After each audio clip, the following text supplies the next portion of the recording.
for that same young developer, is there a trajectory through jobs that you could give advice on? So you started out with Schedulicity. Yeah, that was my first full-time. When I had the government contracting one before that wasn't quite full-time. It was in C. It was a lot of fun. Mm-hmm. And then building my own startup for quite some time. So if you count either of those as full-time, then those would be the full-time. But Schedulicity was the official on the docs. So is there some value to jumping around, like working in one company and another to try to figure out like what brings you joy? I think there's a lot to that because not every job you're going to get is going to be great. Now, your first job you could get could make you think you hate programming. It happened. I did an internship at a place. I know I keep on like surprising you with more kind of things I did in the past. Did an internship Fuck, you did so many things. It's incredible. At a place called like Total Information Management System. Remember when I talked about that hours ago about healthcare and industrial shipping and all that? It was a C# shop. It was so bad that after I did that, I went and changed my major to mechanical engineering for a semester in college. Oh boy. I thought actually, I like computer science. I hate programming. So, just because you've had a job doesn't mean it's going to be the one. And the thing is, here's the best part though. If you get a job and you like it and you want to do it and it's exciting, you don't need to change. Right? I think a lot of people are like, "Oh, I got to find the next thing. I've been here for 2 years." Like there's kind of this like, you got to move around mindset. I don't think you have to move around. I don't think it hurts your career. Because if anything, you'll gain more responsibility and you'll be able to talk with way more authority. And the next time you interview, you're going to be way more into like, oh yeah, I had to get these X people and these X people to be able to do all this stuff. And it's like you can talk with much more authority if you stay at a place longer. And that's nothing but benefits in my book. It's only if you stay at a place because you're afraid or you don't want to, you already have something that works for you and you just never want to change. And you're just like, I get to go in and just be completely mindless. I think if you go mindless for a couple of years, you'll find yourself, that's like the only real danger. You just come out with nothing at all. Yeah, especially when you're younger. That's the whole point. Yeah. Take the risk, take the leap out to the next thing. And not for money, but for just personal, like joy. Yeah. And money could get at the end. That's the best part is when you don't strive for the money, sometimes the money just shows up anyways. Yep. And some of what makes life worth living is the people you work with, like a good team.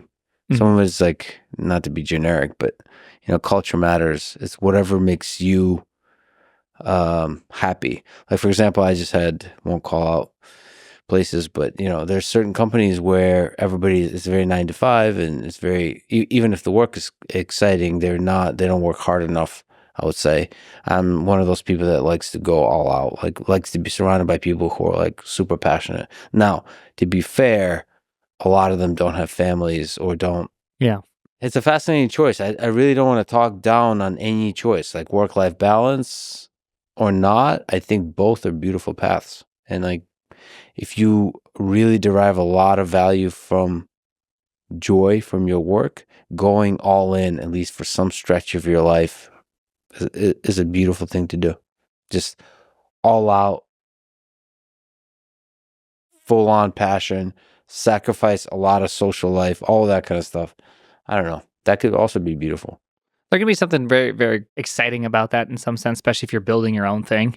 I can imagine that would be very exciting. Like if I was Amazon, Jeff Bezos building Amazon, one could imagine that those early years were probably very rough. And the amount of hours he probably put in were very, very rough. But I will say that there's this kind of unique aspect in our culture where we kind of make this as an equal trade-off between family or work. Like, oh, you do or you don't have to have kids.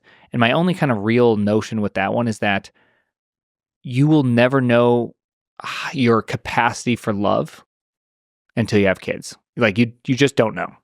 And some people are like, oh yeah, but I like love my dog. And it's just like, I loved my dogs too. And then I had kids and now my dogs they're all right. Like I like them. Yeah. I could come home and I pet Indy and I'm like, oh, Indy. And then I'm just like, okay, bye Indy. Right. Like I can't even describe the difference between the two. Yeah. Because it's not even the same. And so it's that trade-off you're making is no one can tell you what it's like. Because there's a real reality that's right now. And I'm 100% positive this is with my wife as well, where if right now we got news that said, you have some medical procedure where if we do this, you will die, but your kid will live. There's not a question in my soul that I wouldn't do that, right? If I could look into the future and if I had the die right now, knowing that my kids would have a better life, they would be happier, they'd be more fulfilled and all those things, I guarantee you either my wife or I would take that every single time. It's just like, you will never be able to say that about most things. People will jokingly say that until it's actually on the line. Mm-hmm. But it's like with that, you just have this ferociousness. I can break out in sweat thinking about somebody fictionally pushing my kid to the ground. Like actually get, real adrenal responses flowing through my body. So it's just like such a different world, and it's hard to explain. And you could never have convinced me when I was young that it'd be this big. Yeah. I thought I knew. I didn't know. But to add on top of that, some of the most successful people I know, some of the most productive people I know have kids. So like, I don't know if it's even a trade-off. Like that love you feel, it seems to be a catalyst for like, to make sure you have less time, but you're going to use that time better to be productive. I would argue that it definitely changed a lot of my life and how I approach problems and everything in a very different way.